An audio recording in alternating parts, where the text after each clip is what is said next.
आजच्या आपल्या या गोष्टीचे नाव आहे बाप. तो बापच असतो. सुहास एका त्रिकोणी कुटुंबात जन्माला येतो. आई, वडील आणि तो असा सुखी संसार सुरू असतो. सुहास आताशी लहान असल्यामुळे त्याला चांगल्या वाईटाची जाण नसते. आईच्या मायेच्या सावलीत आणि बाबांच्या शिस्तीत त्याचे बालपण फुलत जाते. पुढे सुहास शाळेत दाखल होतो. आईची माया तुझभर कमी होत नाही, पण बाप तो मात्र हळूहळू बदललेला दिसतो. अंगाखांद्यावर खेळवणारा तो बाप हाच का, असा प्रश्न पडावा इतपत फरक जाणवत राहतो. जसजसा सुहास मोठा होत जातो तसतसं बापाचं बदललेलं रूप त्याला प्रकर्षाने जाणवू लागते. लहानपणी डोक्यावर फिरवणारा बाप अलीकडे हे करू नको, असंच कर, अभ्यासात लक्ष घाल अशा शब्दांचा भडीमार करत प्रसंगी डोळे वटारत असतो. 7वी पर्यंत काहीसा मवाळ असणारा बाप 8वी नंतर अधिक कठोर जाणवतो.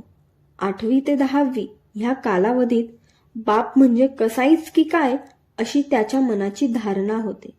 जरा कुठे खेळायला जावं तर बाप मध्ये दत्त म्हणून उभा. बाप कामावर असेपर्यंत सुहास मुक्त असायचा. आई कधी रागवत नव्हती. त्याला हवे नको ते पाहत होती, त्याचं कौतुक करत होती. त्यामुळे आई अधिक प्रिय होती. पण बाप आला की चित्र पालटे. सुहास अभ्यासात गढून गेलेला दिसायचा. नुसतं पुस्तक समोर धरून नाटक करून भागत नसे. कारण बाप खमक्या होता. तो मध्येच पुस्तक घेऊन एखादा प्रश्न विचारत असे. त्यामुळे सुहासला त्यासाठी सुद्धा तयार राहावं लागत असे. उत्तर देता नाही आलं की मग पुन्हा लेक्चर व छडीचा मार. राहून राहून सुहासला वाटायचं आपण बापाच्या जागी असायला पाहिजे होतं. मग दाखवला असता बापाला इंगा. कधीतरी अद्दल घडवीन. नक्की नाही, ह्या बापाला अद्दल घडवायलाच पाहिजे. सुहास 10वी पास झाला. मार्क्स चांगले मिळाले. आईने खूप कौतुक केले. बापाने मात्र पुढे काय करायचं ठरवलं आहे, काय करशील ते विचार करून कर, कॉलेज म्हणजे निव्वळ थिल्लरपणा नाही वगैरे लेक्चर झाडले. झालं. सुहासचं मन पुन्हा खट्टू झालं. मुलगा पास झाला, त्याचं कौतुक राहिलं बाजूला, वरून मनसोक्त तोंडसुख घेतलं मात्र. याला बाप म्हणेल का कोण? या बापाला अद्दल घडवायलाच पाहिजे. जेव्हा पाहावं तेव्हा अभ्यास, करिअर, बाकी काही विषय नाहीत काय? मुलगा चांगल्या मार्काने पास झाला. त्याचं सोयरं सुतक नाही. त्यांच्या आयुष्यात काही हौसमौज करायला जागा आहे का नाही? काय साली जिंदगी आहे? हे बाप म्हणजे मुलांच्या कुंडलीतले साप आहेत साप. जेव्हा बघावं तेव्हा फुतकारत असतात. नाही, या बापाला अद्दल घडवायलाच पाहिजे. कॉलेज सुरू झालं. सुहास रमला कॉलेजमध्ये. आता ओठांवर छानशी मिसरूट फुटली. दिवसभर सुहासची मस्त धमाल मस्ती चालू असायची. संध्याकाळी पुन्हा शिस्तीचा बडगा. जरा कधी कुठे बाहेर भटकताना दिसला की बापाच्या तोंडाचा पट्टा चालू. अशा चक्रातच कॉलेज पूर्ण झालं. सुहासने डिग्री मिळवली. मार्क्स उत्तम. पुन्हा आईचं कौतुक अन बापाचा तोच वृक्षपणा. आता नोकरीचं बघा. खूप झाली मजा. जरा जबाबदारी घ्यायला शिका. स्वतःच्या पायावर उभा राहा. झालं. बापाचं पालुपद सुरू. ह्या माणसाला आनंदी राहायला शिकवलं का नाही कोणी? खरंच या बापाला अद्दल घडवायलाच हवी. सुहास नेहमीच असे मनात बोलत असे. समोर बोलायची अजून तरी हिंमत होत नव्हती. एकदा लहान असताना शेजारणीच्या कागाळीवरून सुहासला बापाने वेताच्या छडीने चोपून काढले होते. तेव्हापासून सुहासच्या मनात बापाविषयी भीतीयुक्त अढी निर्माण झाली, ती कायमची. कॉलेज सरले. सुहास चांगल्या कंपनीत कामाला लागला. आता मात्र त्याला बाप काहीच बोलत नव्हता. सुहास घरी आला की बाप आईला म्हणायचा, चहा दे त्याला, थकून आला असेल. सुहास मात्र काही वेगळंच समजायचा. आता पगार हवा असेल ना यांना, म्हणून चहा पाजायला सांगत असतील. नाहीतरी माझ्याविषयी आपुलकी आहे कुठे यांना?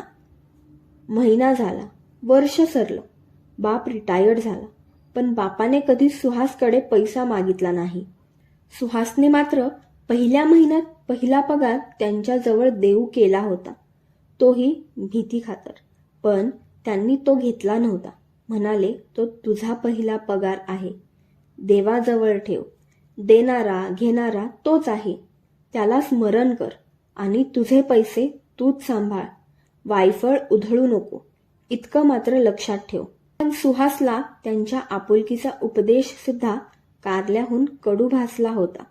त्या दिवसापासून आज गयात त्यांनी सुहासकडे काही मागितले नव्हते आणि सुहासनेही स्वतःहून काही दिले नव्हते. हां, आईच्या सांगण्यावरून मात्र नाखुशीने कधी कपडे, काही वस्तू आणून देत होता. पण आईचं मात्र चांगलं कोड कौतुक करत होता. काही वर्षात सुहासचं लग्न झालं. अर्धा अधिक खर्च बापाने केला. त्रिकोणी कुटुंब आता चौकोनी झाली. लग्नानंतर वर्षभरातच सुहासच्या आईला देवाज्ञा झाली. नातवंडांना खेळवण्याचे स्वप्न उराशी घेऊन ती निघून गेली. सुहासला खूप दुःख झालं. सुहासचे वडील आतून कोलमडून गेले, पण त्यांनी कोणास दर्शवले नाही. मोठ्या प्रयत्नाने त्यांनी अश्रू आवरले. चेहऱ्यावर करारी चेहरा चढवला होता. त्यांचा तो मख्ख चेहरा पाहून सुहास मनातून चिडला होता. स्वतःची बायको मेली, पण ह्या माणसाच्या डोळ्यात एक टिपूस नाही. नाही, हा माणूस आहे का राक्षस? पण ह्यापुढे असं होणार नाही. नाही, मी घडूच देणार नाही. आता बापाला क्षमा नाही. या बापाला अद्दल घडवायलाच हवी. त्याच्यातील मत्सरी पुरुष आता जागा झाला होता. सुहासची आई गेल्यापासून सुहासच्या बापाचा वनवास सुरू झाला. सुहास बापाचा बदला घेत होता. तो बापाला घालून पाडून बोलत असे. आजपर्यंत उगारलेल्या शिस्तीच्या प्रत्येक बडग्याचा तो हिशोब चुकता करू लागला. पण सुनबाई प्रेमळ होती. ती सांभाळून घेत होती. सुहासकडे मोकळा न होणारा बाप सुनेकडे मात्र मुलीप्रमाणे मन मोकळेपणाने बोलत होता. नाहीतरी पत्नीच्या पश्चात बाप बोलणार तरी कोणाशी? मुलगा तर नजरेसमोर ठेवायला तयार नव्हता. काय चुकलं होतं बापाचं? मुलाच्या भवितव्यासाठी उगारलेला शिस्तीचा बडगा आज बापावर उलटला होता.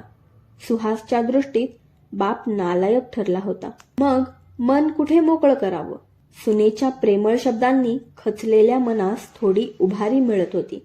हीच काय ती एकमेव जमेची बाजू. सुहासला मुलगा झाला. साहजिक त्याला खूप आनंद झाला. आज तो बाप झाला होता. एका नवीन भूमिकेत तो शिरला होता. पण इतक्या वर्षांनी एक नवीन गोष्टही प्रकर्षाने त्याला जाणवली. ती म्हणजे आज प्रथमच बापाच्या चेहऱ्यावरचा आनंद जाणवला होता. भ्रम असेल समजून त्याने कानाडोळा केला. घरात नवीन पाहुणा रांगू लागला. बारशाच्या दिवशी बाप खुर्चीत बसून प्रत्येक क्षण डोळ्यात साठवत होता. मनातल्या मनात सुहासचा जन्म आठवत होता. किती खुश झाला होता बाप सुहास जन्मला तेव्हा. किती उत्साहाने नाव ठेवले होते, सुहास. पण तोच सुहास आज बापास उदास करीत होता. त्यावेळचे ते प्रसन्न हास्य आज मरणासन्न झाले होते. असो, बारसं थाटामाटात पार पडलं. बाळाचं नाव ठेवले. संकेत. नियतीचे कसले संकेत होते न जाणे. संकेत कलेकलेने वाढू लागला. सुहास कोड कौतुकाने त्यास मिरवू लागला. पण बापाकडे म्हणजेच संकेतच्या आजोबाकडे त्याला फिरकू देत नव्हता. सुहास कामावर गेला की सुहासचा बाप नातवात रमत होता. त्याला खांद्यावर घे, घोडा बन अशा खेळात रमून जात होता. स्वतःचा एकटेपणा तो लहान होऊन भरून काढत होता. पण हा एकटेपणा सुहास नसेपर्यंत दूर व्हायचा. सुहास आला की पुन्हा तेच दुष्चक्र. सुहास यायच्या काही वेळ आधी बाप आपल्या खुर्चीत जाऊन बसत होता. जणू काळचक्र उलटे फिरले होते. मात्र भूमिका बदलल्या होत्या. जिथे बाप होता तिथे आज मुलगा होता आणि मुलाच्या जागी बाप. कधी सुहास बाप यायच्या आधी आपल्या जागेवर बसलेला असायचा. आज सुहासचा बाप सुहास यायच्या आधी आपल्या खुर्चीत बसत होता. बाप त्यावेळी शांत होता, अन आताही. तरीही सुहास तोंडसुख घेत होता. बाप निमूटपणे ऐकत होता. एके दिवशी अचानक सुहास लवकर घरी आला. त्याने पाहिले संकेत आजोबांच्या खांद्यावर बसून मस्त खेळत होता आणि ते सुद्धा अगदी प्रसन्न मनाने संकेत बरोबर खेळत होते. हे दृश्य पाहून क्षणभर सुहास त्याच्या बालपणात गेला.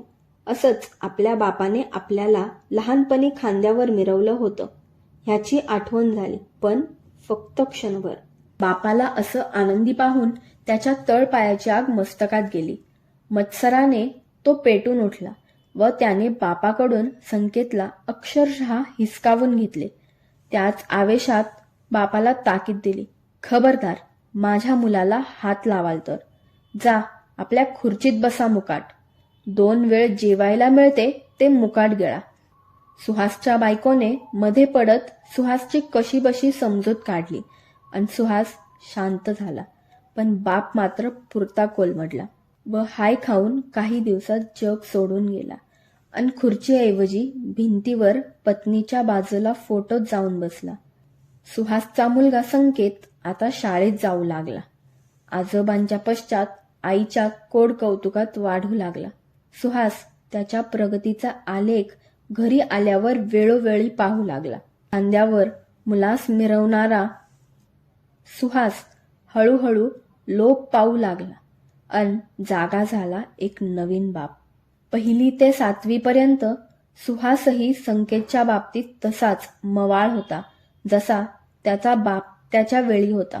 8वी ते 10वी सुहास जातीने संकेतच्या अभ्यासात लक्ष घालू लागला अन एके दिवशी सुहास संकेतचा अभ्यास घेत असता एका प्रश्नाचे उत्तर संकेतला देता आले नाही.